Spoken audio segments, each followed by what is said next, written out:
lost all ambition for worldly acclaim.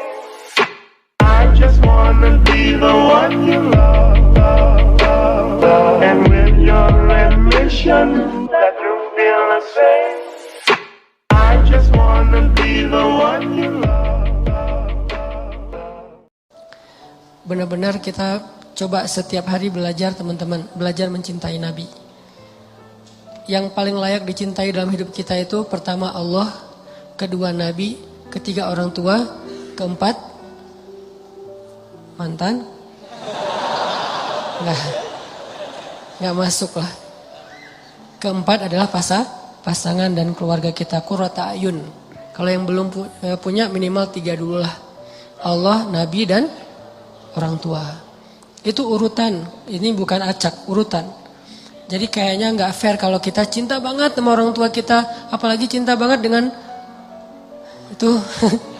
Tapi ke Allah Rasulnya tuh kayak nggak ada greget-gregetnya, biasa-biasa aja.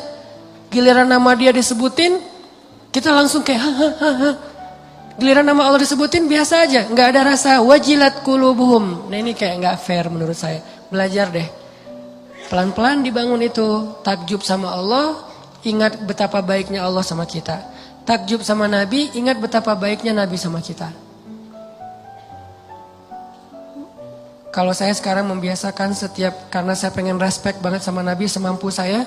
Kalau sholawat sama Nabi itu saya takzim, menghargai. Misalnya Allahumma sholli ala sayyidina. Takzim banget, kenapa? Sosok yang memang layak ditakzimin, gak usah kita. Malaikat aja takzim sama Nabi. Apa takzim teh? Kayak apa, hormat banget ya, respect banget. Malaikat aja respect banget sama Nabi Muhammad. Malaikat tuh sayang banget sama Nabi. Sampai Jibril tuh pas ngedampingin Nabi wafat, Nabi lagi sakaratul maut, Jibril buang muka. Nabi tanya, ya Jibril kamu benci ngeliat wajah saya? Enggak ya Rasul, saya enggak tega. Kayak seorang ayah yang anaknya lagi mau diinfus, bayinya lagi diinfus, lagi disuntik, kan enggak tega banget kan ngelihatnya ya. Kayak gitulah Jibril kepada Rasulullah SAW. Enggak tega Jibril mau ngelihat Nabi lagi diinfus. Maksudnya lagi ditarik nyawanya. Apalagi Aisyah yang mangkuin Nabi. Apalagi istri-istri Nabi yang lain yang lihat Nabi dalam keadaan susah. Ini keringat beliau, keringat dingin karena sakaratul maut. Nabi dalam keadaan kayak gitu, yang diingat siapa? Kita, ummati. Ya Allah gimana? Karena Nabi pengen make sure ke Allah kalau nanti di akhirat beliau bisa mensyafaati kita. Itu deal-dealannya Nabi terakhir. Maaf saya gak mau promosi. Ya saya juga gak nonton soalnya. Cari di YouTube. Deal-dealan Nabi sama Allah yang terakhir itu adalah make sure kalau Nabi itu bisa syafaatin umatnya. Itu tuh deal-dealan Nabi sama Allah yang terakhir loh. Ya Allah beri saya kesempatan mensyafaati umat saya. Beri kesempatan umat saya masuk surga duluan. Umat saya. Sampai Allah ya. Baru tenang beliau kembali kepada Allah. Itu permintaan terakhir Nabi. Kalau kita kan permintaan terakhir mungkin gak akan keingat orang lain. Jangankan orang lain, mungkin keluarga aja gak ingat. Pasti diri sendiri yang kita pikirin kan. Kalau Nabi yang dipikirin orang yang gak kenal sama beliau. Terus kita kenapa masih kikir untuk bersalawat sama beliau? Beliau aja yang gak kenal sama kita terus berusaha untuk memberi syafaat buat kita. Masa salawat aja males? Sallallahu alaihi wasallam. Dan kenabian beliau memang luar biasa. Saya baru dengar ada sebuah cerita nih, keren nih. Dulu tuh ada seorang laki-laki namanya Ahban. Ahban ini penggembala domba gitu. Lagi menggembala domba ya. Tiba-tiba ada seekor serigala naik ke atas puncak bukit. Terus bicara kayak manusia. Ini di zaman Nabi. Seekor serigala naik ke atas bukit. Ngelihat domba yang banyak digembalain sama Ahban. Dia bilang, ya Ahban, kenapa kamu menghalangi dan menghalangi saya dari rezeki yang Allah tentukan untuk saya? Kata serigala, mana rezekinya? Domba. Kan dikawal terus sama Ahban nih. Sehingga serigala gak bisa mendekat. Sehingga serigala ngeluh gitu, curhat gitu teh. Wahai Ahban, Ahban gitu. Kenapa kamu menghalang-halangi rezeki Allah untuk saya berupa domba-domba? Ahban lihat kanan kiri, mana orang yang ngomong? Kata serigala, saya, iya saya, kata serigala. Oh kamu, ajaban, mengagumkan sekali serigala bisa bicara seperti manusia. Kata Ahban, kata serigala, ada yang lebih mengagumkan daripada ini. Apa? Ada seorang laki-laki di Madinah dan dia adalah utusan Allah. Dialah yang paling mengagumkan, lebih gempar daripada serigala bisa ngomong. Beneran, nih Ahban ini orang Madinah, dia nggak tahu tentang kenabian Rasulullah. Pulanglah dia ke kampungnya, nanya tentang Muhammad, tentang kenabian, datanglah kepada Rasulullah. Begitu Ahban bertemu dengan Rasulullah, Rasulullah tersenyum dan mengatakan, apa yang dikatakan serigala itu kepadamu, wahai Ahban? Dia makin kaget. Ya Muhammad, bagaimana kamu tahu tentang apa yang saya bicarakan dengan serigala? Allah Subhanahu wa taala yang Maha tahu segala sesuatu. Akhirnya asyhadu an la ilaha illallah wa annaka rasulullah. Banyak banget bukti-bukti kebesaran itu. Jadi enggak usah ragu lagi bahwa Muhammad sallallahu alaihi wasallam adalah utusan Allah, orang terpilih yang Allah aja udah maafin kesalahan beliau tapi enggak menyebutkan kesalahannya. Tapi Allah maafin, tapi enggak disebutin kesalahannya. Saking mulianya Rasulullah sallallahu alaihi wasallam. Jadi teman-teman yang dirahmati Allah, mudah-mudahan walaupun ini disebut prolog, tapi ini juga bagian dari konten penting buat kita sadari. Syukuri nikmat berislam kita. Nikmat hidayah, taubat, hijrah kita. Nanti Allah akan tambahkan. Suasana keislaman itu adalah nikmat yang paling besar yang Allah berikan kepada hambanya. Ketika suatu negeri bisa berislam dengan nyaman, berarti negeri itu dapat nikmat yang paling besar yang pernah diberikan kepada manusia. Karena dikasih harta, belum tentu negeri itu nyaman. Buktinya beberapa negara maju yang kita lihat futuristik banget, angka bunuh dirinya tinggi. Bukan berarti nggak penting ya, penting. Cuman itu doang nggak cukup. Dikasih alam yang indah, kalau nggak bisa dikelola malah jadi musibah. Tapi kalau dikasih keislaman dan hidayah, maka Allah SWT akan cukupkan yang lain-lain. Harta akan diberkahi, alam akan diberkahi, sosialnya akan diberkahi. Semua jadi berkah gara-gara keislaman. Tapi kalau Islam dicabut, keberkahan itu juga akan hilang. Walaupun kita punya materi-materi itu. Sama kayak keluarga. Kalau keluarganya soleh, Allah cukupkan rezekinya. Allah bahagiakan hatinya. Allah sehatkan tubuhnya. Allah nyamankan suasana keluarganya. Tapi kalau orang dikasih harta doang tapi gak dikasih kesolehan di dalam keluarga itu, justru harta penyebab kekacauan di dalam keluarga itu. Syukuri nikmat berislam. Yang kedua, cintai Rasulullah Sallallahu Alaihi Wasallam. Semoga kelak di akhirat kita bisa benar-benar menatap wajah Nabi. Oh, ini yang namanya Rasulullah Muhammad. Pantesan kok seluruh dunia itu kagum kepada beliau. Tajdid, perbaharui. Kalau saya memperbaharuinya kadang-kadang selain dengan baca sirah, baca hadis. Karena iman kita kan lemah ya. Harus di charge itu bukan mingguan, bulanan, harian kayaknya.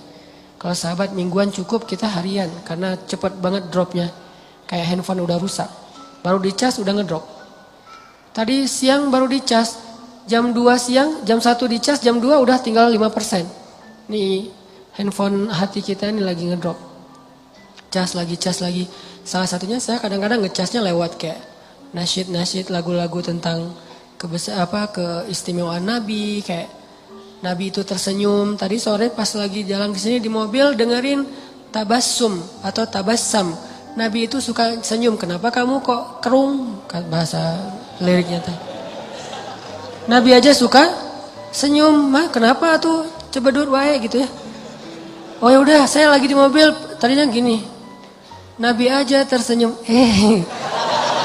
Itu mendoktrin loh, ke bawah loh. Makanya lagu itu penting juga ya. Jadi buat seniman-seniman, para musisi nih, saya support sebetulnya dengan bakat seni, musisi atau apa, selama itu didedikasikan buat hal-hal yang keren. Terus Nabi, laukana bainana, Nabi seandainya Nabi ada di tengah-tengah kita, itu benar-benar haru loh. Refresh. Kayak kita nge-refresh semangat dengan mantan lewat lagu-lagu melo kan ya. Begitu dengar backsound aja nggak usah lagu, backsound sebuah booster tentang yang kayak gitu-gitu Tokyo Cinderella Story atau apalah kayak gitu-gitulah, saya nggak ngerti. Korea-Koreaan lah, Jepang-Jepanan. Kok jadi kayak inget lagi yang dulu, terus tiba-tiba yang tadi kayak perasaan tadi asik-asik aja, tiba-tiba pas dengar lagu itu jadi kayak keinget lagi dia yang menyakiti hati kita 20 tahun yang lalu gitu. Masih diingat aja. Kenapa kok bisa ke refresh lagu kan? Dengerin deh lagu-lagu tentang Nabi biar kita jadi selawat-selawat tentang Nabi biar kita gak nge-refresh hati. Gak tahu teman-teman ya, kalau saya jujur pribadi ini kalau dengar lagu-lagu tertentu tuh bisa kayak apa gitu. Apalagi lagunya sebutlah misalnya lagu Cinta Kita Berakhir di Januari gitu-gitu kan. Itu kan sama lagi Januarinya. Gak usah ketawa. Kan itu kayak kena banget, sama banget ya kisahnya sama saya, suka ke bawah-bawah gitu. Belum lagi nanti lagu-lagu yang, pokoknya lagu-lagu mellow tuh bisa bikin refresh semangat rasa kita. Kenapa enggak lagu tentang Nabi Muhammad SAW? Selain pastinya, siroh, hadis, sholawat, udah pastilah itu mah. Karena gimana-gimana juga kita butuh entertain, manusiawi. Dan Allah menciptakan itu untuk kita nikmati. Oke, kita bahas tentang empati. Buat saya, menurut saya nih, dalam bergaul kita terapin 2 standar sikap. Sikap kita ke orang sama sikap orang ke kita. Gimana cara kita merespon itu? Gimana cara kita bersikap ke orang lain? Gimana cara kita ngerespon sikap orang lain kepada kita? Itu 2 standar yang berbeda. Jangan disamain dan jangan dibalik. Kalau sikap kita ke orang, maka sikap yang paling baik kita tunjukkan itu adalah sikap empati. Dalam bahasa Arab itu disebut dengan ra'fah. Apa itu ra'fah? Pengertian. Ra'fah itu jaga perasaan. Ra'fah itu gak pengen ngerepotin. Ra'fah itu gak pengen nyakitin. Ra'fah itu gak pengen nyinggung. Ra'fah itu gak pengen ngebebanin. Mungkin salah satunya empati. Itu sikap kita ke orang lain. Ini yang diajarkan Nabi SAW kepada kita. Tapi kalau orang ke kita, sikap kita adalah syarhus sadar. Apa syarhus sadar? Lapang dada, legowo kalau kata orang Jawa. Syarhus sadar. Alam nasyrah laka sadrak. Kalau kita ke orang, ra'fah, jaga perasaan dia. Kalau orang ke kita, lapang dada. Jangan dibalik. Kalau kita ke orang, berharap dia lapang dada. Kalau dia ke kita, berharap dia empati. Ini egois nih. Ra'fah dong, jangan. Kalau orang ke kita, jangan minta dia supaya ra'fah. Tapi minta supaya kita bisa berlapang dada terhadap kekurangan dia. Kan enak nih. Tapi giliran kita ke dia, kita ra'fah. Tapi kalau dibalik, giliran orang ke kita, harusnya dia ra'fah sama saya Ustadz. Tapi dia tuh gak pengertian banget. Ini kebalik. Terus giliran kita ke orang lain, ya dia harusnya kan berlapang dada. Kan saya manusia biasa, dibalik lagi. Sikap ini yang selama ini ketuker. Jadilah banyak chaos. Kita dengan pasangan, kita dengan teman kos-kosan, dengan teman kuliah, dengan dosen, dengan murid, dengan orang tua bahkan. Orang tua meminta anaknya supaya ra'fah kepada dia, dan dia berharap anaknya juga lapang dada terhadap dirinya. Ini nih. Anak juga kayak gitu ke orang tua, gak bisa. Makanya empati itu saya berharap gak bisa utuh kalau kita hanya bahas empati. Takutnya nanti kita berharap orang lain yang empati ke kita. Gak gitu, kita yang empati ke orang lain. Makanya ada hadis kita ke orang, ada hadis orang ke kita. Kayak yang dulu saya bilang, hadis tentang doa orang yang terzalimi itu diijabah kan ya? Itu buat siapa? Itu bukan hadis buat, wahai orang-orang yang sedang terzalimi. Terutama yang baru aja diputusin dengan bahasa-bahasa yang gak enak. Bukan untuk mereka, untuk yang mutusin. Lo yang menzalimi, doa orang yang terzalimi itu diijabah loh, hati-hati gitu. Jadi jangan dibalik angle-nya, sehingga kita gak menjadi orang yang hanya menuntut hak. Kalau semua orang menuntut hak, kayak misalnya pemerintah, rakyat itu harusnya taat kepada pemerintah. Rakyat juga, pemerintah harusnya adil kepada rakyat. Kan semuanya menuntut hak. Kenapa nggak dibalik? Pemerintah ngomongnya, maaf ya rakyat saya belum adil kepada kalian. Rakyat juga, maaf ya kita belum terlalu taat sama suka demo aja, suka marah-marah misalnya. Kan gitu kan, harusnya dua-duanya saling memberi kewajiban, memberi hak bukan menuntut hak. Apalagi kalau udah berpasangan nanti tuh. Istri ngumpulin hadis-hadis suami, suami ngumpulin hadis-hadis istri. Gak beres-beres nih urusan ini. Pah, kata Nabi juga, kata istrinya. Perlakukanlah istri kalian dengan lemah lembut. Tuh, kata Nabi, Pah. Mah, kata Nabi juga, kalau saya boleh menyuruh manusia sujud kepada manusia, saya suruh tuh istri sujud kepada suami. Mama pernah gak sujud sama papa? Capek. Insya Allah nanti kita lanjutkan setelah sholat isya ya. Bismillahirrahmanirrahim. Teman-teman yang dirahmati Allah. Jadi sikap kita itu ada dua dalam bergaul, dalam bersosial, kalau bahasa dakwah dalam bermuamalah. Pertama, sikap kita ke orang lain adalah ra'fah.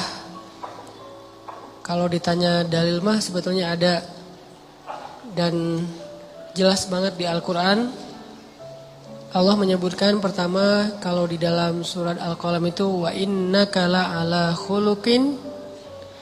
Nabi Muhammad itu adalah teladan paling ideal dalam masalah muamalah. Akhlak paling ideal udah. Tinggal kita contohin aja gimana Nabi ke orang lain, gimana Nabi dari orang lain ke beliau. Kalau beliau ke orang lain disebutin oleh Allah di surat At-Taubah 128 tuh, akhir surat At-Taubah. Bil mu'minina ra'ufun rahim. Nabi Muhammad itu kepada orang yang beriman ra'ufun. Ra'uf itu dari kata ra'fah. Ra'ufun dari kata ra'fah. Apa arti ra'fah? Jaga perasaan orang banget, empati banget, pengertian banget. Itu kalau beliau ke orang lain. Saking pengertiannya Nabi ke orang lain, sampai-sampai Nabi itu jadi sering jadi kayak ngeberatin diri sendiri, jadi kayak korban gitu demi menjaga perasaan orang. Kalau ada sahabat bikin salah, Nabi nggak akan langsung negur beliau di depan umum, negur orang itu di depan umum. Kan ini berarti kita dalam kehidupan sosmed kita kan, kalau misalnya ada postingan yang kayak gimana menurut kita keliru, jangan di komen negurnya, di DM. Tapi DM-nya nggak dibaca Ustadz, japri. Gak dirit juga Ustadz, doa aja. Mudah-mudahan Allah kasih dia digerakkan untuk membaca. Kalau enggak lewat siapa gitu, teman dekat. Pokoknya jangan di depan umum deh. Itu kalaupun masukan kita benar. Jangan-jangan udah rame di depan umum ternyata salah pula. Ini kan berarti kita kayak agak-agak konyol gitu kan ya. Kenapa? Karena kita gak jaga perasaan orang lain. Jangan sampai kita terbiasa. Walaupun sosmed itu kan terbuka ya, siapa aja bisa ya, tapi tetap muslim, ada etikanya. Jangan sampai kita terbiasa dengan sosmed yang terbuka, akhirnya bebas, mau ngucapin apa aja, sampai kata-kata yang gak pantas juga keluar. Kayak tadi saya baru nge-delete beberapa komen dari postingan saya yang kemarin kan, yang masalah daya kolot. Ada yang komen sampai kata-katanya gak enak gitu, saya delete. Kenapa kok masa di komen ada istilah nama hewan di situ teh? Kan gak pas gitu. Terus ada yang istilahnya mencela apa segala macam. Ini kayaknya orang yang gak ngerti lah, gak tahu dari mana asalnya. Udah aja saya delete. Sekalian orangnya di blok. Kenapa saya blok? Bukan benci sama orangnya. Dia udah gak benar cara bermedia sosial. Dan ini gak sehat buat yang lain. Ini harus dihentikan. Tapi saya gak mau ngerespon yang kayak gitu-gitu, males. Jadi malah rame. Nah ini namanya empati. Jaga perasaan, pengertian sama apa orang lain rasain. Tempatkan diri kita, kalau saya diginiin nyaman gak ya? Nah kayak gitu. Ra'fah bil mu'minina ra'ufun rahim. Sangat menjaga perasaan. Jangankan perasaan manusia, Nabi perasaan hewan aja dijaga loh. Perasaan hewan ya. Sampai ada hadis kalau di kitab Riyadhus Shalihin itu, larangan berbicara atau bercakap-cakap di atas kendaraan. Maksud kendaraan di situ hewan tunggangan. Dilarang dalam Islam itu dua orang laki-laki sambil naik di atas hewan tunggangannya, terus hewannya berdiri aja nganggur, kita ngobrol gitu. Nggak boleh dalam Islam. Kalau pengen ngobrol yang lama, apalagi ngopi-ngopi, udah aja turun dari hewan, biar hewan itu cari makan, istirahat dulu. Dia mungkin mau berebah atau ngapain gitu, ngelurusin kakinya apa capek kan. Iya mau apa dia pengen jong-jong juga, bukan kita doang yang pengen santai. Biarin dia istirahat. Jadi kita ngopi-ngopinya di bawah, jangan sampai ngopi-ngopi di atas, ngobrol terus nunjukin, oh ini ada masalah lagi trending topik. Tapi di atas hewannya kan bete di bawah. Ngapain sih kalian lama-lama amat, gua juga pengen makan atau ngapain gitu. Itu ada hadisnya, saking Nabi Ra'fah. Dengan hewan aja Ra'fah. Dengan tumbuhan Nabi Ra'fah. Kan dulu tuh Nabi kalau khutbah berdirinya di atas satu pohon korma nih. Kebenaran pohon kormanya kayak agak miring melintang gitu. Nabi berdiri di atas pohon korma untuk khutbah. Begitu kaum muslimin sudah mulai agak mampu nih, dibikinlah mimbar untuk Nabi. Yang sekarang di Raudhah tuh, dibikin mimbar. Sehingga Nabi khutbah tidak lagi berdiri di atas pohon korma. Maka pohon itu pun menangis. Nangis kayak anak bayi. Nabi, maaf, langsung turun dari mimbar, duduk lagi di atas pohon itu. Pohon itu diem. Manja banget kan pohon sama Nabi teh. Kira-kira istrinya gimana? Pohon aja gitu. Masya Allah ya sosok Nabi ya. Pohon aja pengen manja sama beliau, gimana istrinya? Kita, pohon aja malas didudukin sama kita. Malas banget. Kucing aja lari dari kita. Kalau Nabi kucing datang, sampai serigala aja ngomong, merekomendasi. Jadi serigala kayak testimoni gitu tentang Nabi. Serigala testimoni, kan dia serigala ini kan binatang buas, tapi mentestimoniin Rasulullah SAW. Kenapa? Karena semua alam mencintai beliau. Hanya yang fitrahnya sudah berubah yang tidak mencintai beliau. Kalau yang masih sesuai fitrah, manusia, jin, hewan, tumbuhan, semesta, yang masih fitrah nih, cinta pasti sama Nabi. Hanya hati-hati yang sudah berubah, tidak lagi fitrah, yang tidak cinta kepada Nabi.